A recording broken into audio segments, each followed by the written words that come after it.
Star Trek Wars! Oh my! Hello and welcome. My name is Leta and I'm your co-host here with my forever first mate and co-host for tonight, Adam. Adam, I've been holding in these thoughts and feelings for so long, and it's so good to finally talk about our two-parter episode with you. Yodslat, will Yes. you be my Valentine? Of course, Trodo. Yes, it's good to be here. Welcome to Star Trek Wars, your official bootleg Star Trek podcast. The episode we're reviewing tonight will be rated on a scale from 1 to 10 by us, the co-hosts, and you guys in the Star Trek Wars Council that left a rating on our Facebook page. If you would like to wish to join the council and have your vote counted, head over to our Facebook page. You can find us by searching for Star Trek Wars. The council should pop up right at the top. There you can rate the episodes yourself, or you can also leave a comment that will be potentially read on air. It's a great community. We're all on there, very active, and love talking about Trek with you. In the meantime, we are reviewing the 9th and 10th episode of Season 1. So let's get started. Star Trek Prodigy, Season 1, Episode 9 and 10. A Moral Star, Parts 1 and 2. The whole crew forego their dreams of Starfleet to return to Tars Lamora in a no-win scenario. This episode is written by... give me a break here. Kevin and Dan Hagman, Julie Benson, Shauna Benson, Lisa Schultz, Boyd Nikhil, S. Jaram, Deandra Pendleton-Thompson, Chad Quant, and Aaron J. Walke. Directed by Ben Hibben. That's a lot of writers. That's a lot of writers. Well, it was a very well-written set of episodes, so... Oh, well. I'm glad there were a lot of writers involved. Right? Good writer's table, I guess. Initial reactions, Adam. Wow. Well, there's a lot to take in, a lot of closed loops, and a few doors left opened.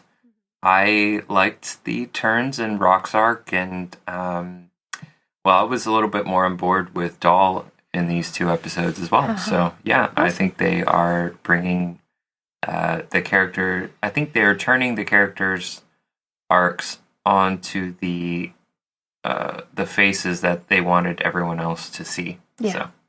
Awesome. Cool. Yeah, I like this a lot more than I thought I would. I feel like I say that every week. I should expect it at this point. The show really took its time gathering its crew together, but overall, with the music, animation, and all the ties to canon Star Trek, I can confidently say I really like where this is going and excited to see more. Yeah, agreed. Adam, please start us off with your pros for parts 1 and 2. Yeah, so my first pro is the crew is starting to solidify and follow through with some future-driven goals. Murph, with his indestructible capabilities, rewriting Starfleet protocols, and I guess working ahead of, or one step ahead of their enemies. That was good. I liked the preparation. I liked the execution that took place in episode 1 and 2.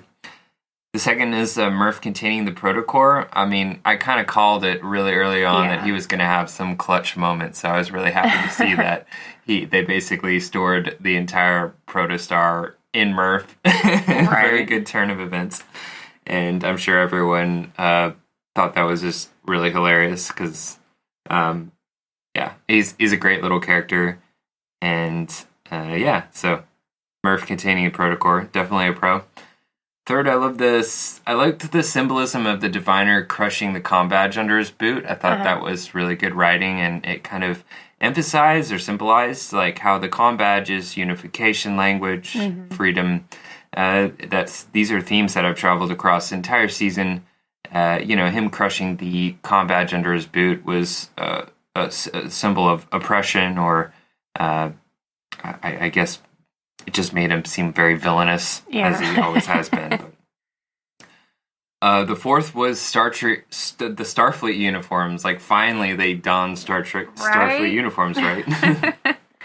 That jump sequence as well, like on the ship, whenever they go into the proto warp and it splits, like, you know, the stream of photons or whatever, and creates that like symbolic looking arrowhead pattern that you see in the initial credit sequence. So that was really cool as well. And my final one is, of course, the scene between Gertzlat and Trodo confessing their unspoken love for each other after years of not being able to communicate. It was so sweet. It was a tiny love story wrapped up into a moment. Yeah. But yeah, and I could keep going on, but yeah, I'll stop there. No, you hit a lot of good ones. Go Fast as Dahl's command. I liked it. It's a good one. I have to give it to the writers. It fits Dahl really well, and it makes me smile. So, I don't know. I love a good catchphrase. And I like that Dahl kept his short, old, junky boots. Like, I am also too attached to my worn old shoes, but these suit his punky attitude so well. I know you like that word, Adam. You just love like goth, grimy grunge-core clothing. Well, yes, and I think it fits this show. So I know you're going to say something about Goth Janeway. Oh, well, that's coming in a minute. Yes. Also, Zero's catchphrase, hoot hoot, it's definitely quirky, but it also fits him very well. I am kind of wondering, after this episode, if Zero is a portal of some sort. That circle and mirror shimmer in the middle, I feel like somebody's going to go in there. Somebody's going to be immune. That's a big prediction. I know. I'm always with the weird. I can't stop. So, like, she herself is, or it itself is some sort of access to a different dimension, like I think there's a lot of things that we need to know about Zero that are exciting. I like the new phasers. They look so sick alongside the tricorders. Very cool design on that. Evil Janeway. Oh, be still my beating heart. The black lipstick, the heavy eyeliner, the obvious, like, white powder to black hair dye. Yeah, you know Dreadnought chose all those colors, right? It looked so good on her, though! Oh my gosh. Yes, please. Let Janeway turn into a goth queen that we all saw in her after her brief moment as Arachnia in The Bride of Chaotica. And I really hope she gets to pull out this dark queen thing on a regular basis. I would love to see that. She flips to being angry or defiant and then, like, suddenly retones to goth Janeway. I don't know. I feel like she could be very useful in maybe more adult type shows. She might come back. Rock Talk and Jankum, they were really cute. They were all yelling and acting, very proud of themselves. Jankum takes to acting like a puss hog takes to phlegm. That's gross. That was when they were all faking it about, like, floating upwards. But it fits them very well. I like how they use Murph to basically jumpstart the Rev 12. He's very useful. Oh my gosh, I have too many pros. Yeah, he's an indestructible blob. Cadian was amazing. She gets to, like, cut a robot's head off. She's like this tiny, delicate, adorable thing, and then she's like, ding! And I love that. I think that the mining people, they have their own ship now. Yeah.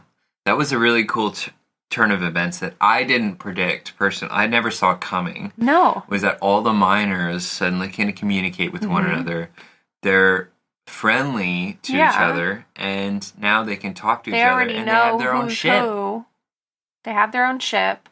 I feel like it's good for them to have some friends in space, and I hope Cadio runs a tight ship with all those new chatterboxes on board. Yeah, is she going to be, like, the captain or something? And then, like, you know, a few episodes in, they're going to come in clutch, like, rescue the bumbling I hope so. Protostar That's so crew. cool. And that ship is awesome too. So excited to see it some more. The scene between Jankum and Rock Talk whenever she was fixing the engine for him and he was beating up the guy, that was so cute.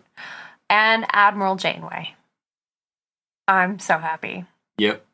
So much Janeway, and she's so good, and I'm excited. Adam, do you have any neutral zones? Neutrals. Yeah, the first, so Dahl can use the tentacle on his head. I didn't see that coming. He only used it I once. didn't see that. He was holding a pen with it. I guess it's a tentacle. I don't know. I could have done with not having known he could use that. I thought it was just a little tail. Okay. Yeah, fair enough. Neutral. Yeah. The second is when I first saw, as you put it, Goth Janeway. I wrote down in my notes Borg Janeway. Oh, so I thought she looked more Borg-like, but technically she's credited as corrupted Janeway. Corrupted, right? Okay. So I wonder what other kind of skins Dreadnought programmed in there. Ooh. Maybe Malibu Beach Janeway? You wish. Metallic Chrome Janeway? I'm sure bounce off of her. I'm sure he had a few tucked away for late nights of travel when the Diviner turned in early. Wow. This is a kid's show. Which is like every night. Wow. Yeah, so true to form, of course, he continuously still tries to convince the Diviner to forget Gwen, to leave Gwen. He's totally jealous. Yeah. He's totally jealous. My third is the Diviner has control over her heirloom weapon, which, I dislike it whenever this kind of writing takes place where it's like, oh, a gotcha, some little cheap gotcha, like, I had control over it the whole time. I feel like they could have, much earlier on in the season, solve some problems on their side just by controlling her weapon, but, whatever.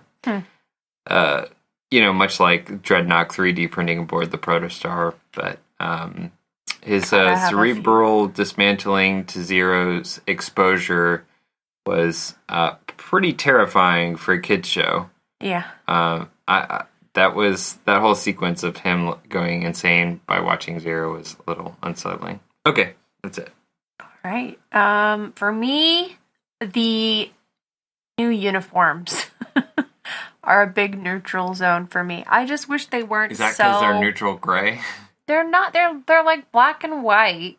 They're gray. Gray. Okay. Dark. They're just. I don't know.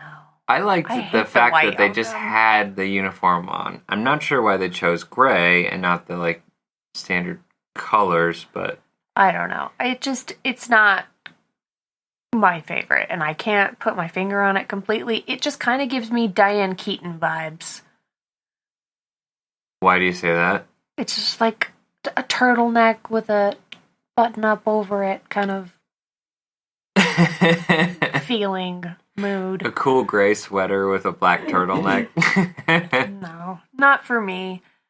All right. That's all of my neutrals. That's all your neutrals? Yeah. Just the neutral grays? Just the neutral grays. And now a quick word from our sponsors.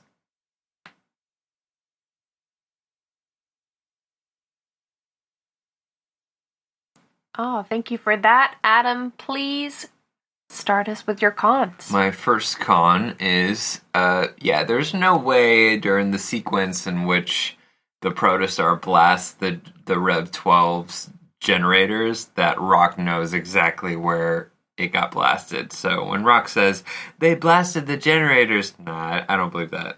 She definitely does not know that. Also, Jankum swimming in the zero-G environment at that, also, in the scene directly following it, also that doesn't happen. No. You can't swim in zero-G, you have to, that's one of the fundamental laws of Newtonian physics. You have to use a body and exert a force on it to, that's highly disappointing. So you can't swim in zero-G. Of course, it's a kid show and a cartoon, and it was comical, and I don't think many kids will be dissuaded or think it's not realistic by watching him swim through zero-G. So, whatever. Okay, but that was a con to me. All Okay. right. The second is the diviner. His greatest weakness was strapped to the front of his chest, front and center. Okay, so when Janeway disconnects his coffee tube, he just collapses to the ground and is completely nullified. Come on, like, that would have been so easy at the start. That is very vulnerable for all that armor he major wears. suit design flaw, major suit design flaw. So, at the start of the show, we're led to believe he's like this baby tube raisin, and like he needs a tank / suit to survive. But in the end, he's just groveling around in some hot-looking lava grove, suitless, completely fine. No suit, no tank.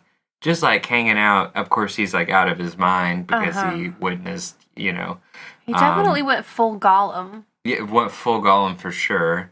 But I guess he didn't need the suit. So was he faking it, or was Dreadnought victimizing him the entire time? Ooh. My third is the Protostar, the Protocore getting warped out of Murph. Like, that happens all behind the scenes. He just comes out and he looks really ashamed and defeated. Yeah, he looks really sad. And then they suddenly figured out, like, he doesn't have the Protostar in him. It just kind of felt a little bit rushed to me. There could have been more in that. But so, yeah, I didn't really buy it. And like, the fact that it was zapped out of Murph while he was hiding behind a tank or something. Interesting. The fourth is I still don't think the no communication thing, quote unquote, would really work on a large scale mining operation like that.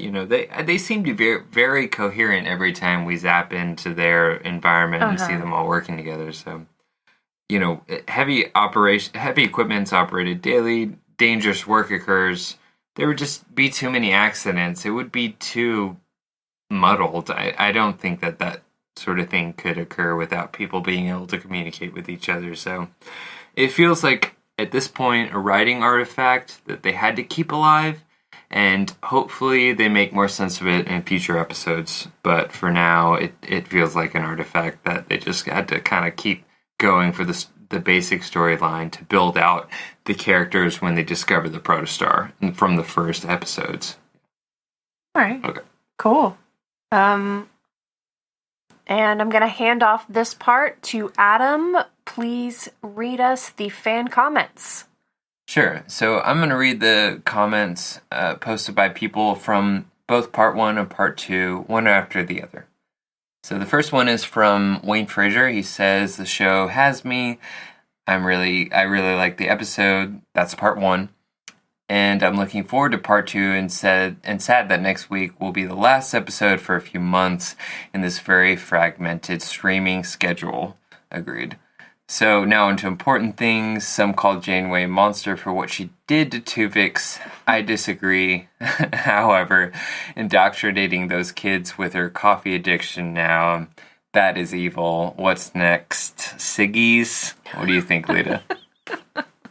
I was drinking coffee at like 4 years old. I started drinking coffee at 19. I'm fine now. I drink it every day. It's the backbone of civilization, in my opinion. This is not Wayne's comment, by the way. This is me just talking. Okay, back to Wayne. Also, last week, no one brought up the fact that the stardate in Janeway's log was 607125.6, which would set the episode in year 2930. So was this an error by the writers, or a sign that Janeway's internal chronometer was already being affected by all the timey-wimey stuff? I would err on the side of the writers with this. And Wayne's second comment after watching part 2 was, the scene from Zero reveals their true form. Just wow. I agree. So great. Amazing. All right, Jeremy Reed. Great episode. Excited for next week's conclusion. Also, now that Evil Command Janeway is officially canon, things like Tuvix start making a lot more sense. Maybe Catherine wanted to spend time in the Fairhaven DLC, so she secretly sent her evil hologram to fill in during that episode. Really liking these characters so far, especially Gwen, Rock, and Jankum. And Jeremy's second comment in part 2. Good stuff. Love Zero getting all the Medusan on Denethor's ass. Solid mid-season finale. Wish the adorable little Jack cat joined the crew. I agree. Vacation. Hashtag staycation. Oh. Okay. Comment from Barbara Whipple.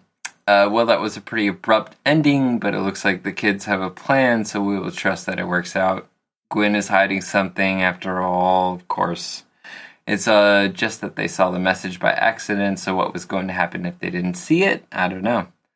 Also, is that long thing hanging from Doll's skull/head a prehensile tail? Because it looks like he was holding something with it for a second.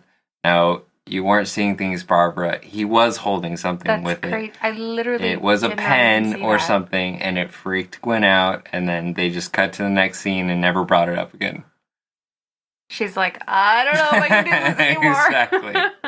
All right, Barbara's second comment after the part 2 is, I think there was a little hand-waving involved with the transfer of the Protostar and the cat taking apart the robot, but using the true nature of the Medusa was great. I agree. We've been waiting for something to happen with that. I'm not sorry to see the Diviner go. Not my favorite type of villain. He looks more like Gollum than ever now. Yes, we also agree with you. This is a fun episode, and finishing off the first story arc and starting a new one. Nice to see Admiral Janeway. Agreed. Wow, thank you for those comments. Yeah. Every time. Adam, what would you review parts 1 and 2? Now we get to lump them together and give them 1 rating. Right. Well, you know what? I'm going to base my rating off of the entire series, my expectation coming in. Seemingly, just so many things that could have gone wrong that went right. So I'm going to give the part 1 and part 2, alongside comparing against the first half of the season, a 10. I rate it 10. Wow. 10 proto-constipations.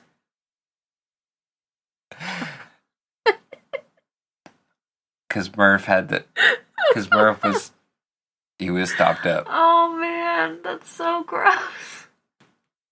Anyways, a 10. That's amazing. That's a great review. I reviewed these episodes, 9 Madame Janeway transformations. From Malibu Beach Janeway to Metallic Chrome Janeway to Goth Janeway? Goth Dom Janeway. Fair enough.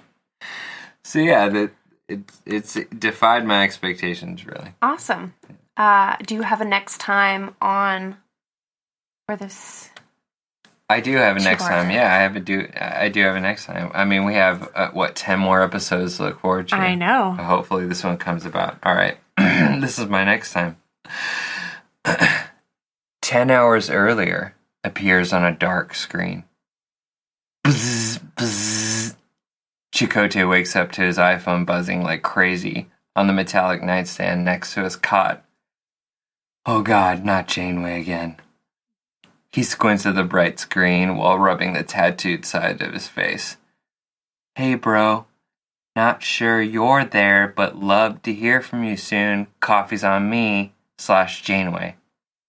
Chakotay groans, looking across the bleak, dark bunk room, blankly reaching over to grasp a umber-colored armored mining helmet on the floor near his feet. Red lights begin to flash in the hall outside, and many of his bunkmates start panically getting their suits on. Glancing out a small porthole-like window, as if in a dream, he sees the very ship he'd forgotten where he'd parked floating by overhead. Placing the worn mining helmet over his head, he puts his phone on silent again and walks out into the hall to start running alongside his fellow Tars Lamora mining crew, yelling Maquis battle cries no one around him understands. That was amazing. I feel like that was canon. Is that canon now? Should be. Wow, that was good. Why do I Thank have to you. go after you? My next time on, Admiral Janeway won't let her get away with it. She will find and destroy that ship if it kills her. No one with her own image can get away with looking cooler than she ever has. Jeez, Leta. Terrible. All right. Savage.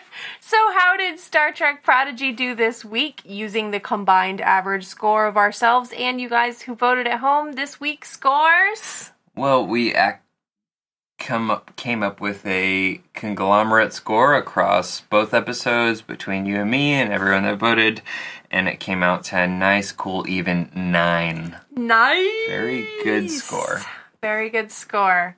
And that will do it for this week. Star Trek Wars is available on Apple Podcasts, iHeartRadio, Stitcher, and anywhere else fine podcasts are heard. You can also find us on Twitter at The Star Trek Wars. If you'd like any Star Trek Wars merchandise, please head over to redbubble.com or follow the link attached to this episode. Adam, it is always a pleasure. Thank you for doing Always this a pleasure. with me. The two of us will be back later on in the year, to be decided by the Star Trek Overlords, where we will review the second half of the first season of Prodigy. Until then, computer and log. Thanks for listening to Star Trek Wars.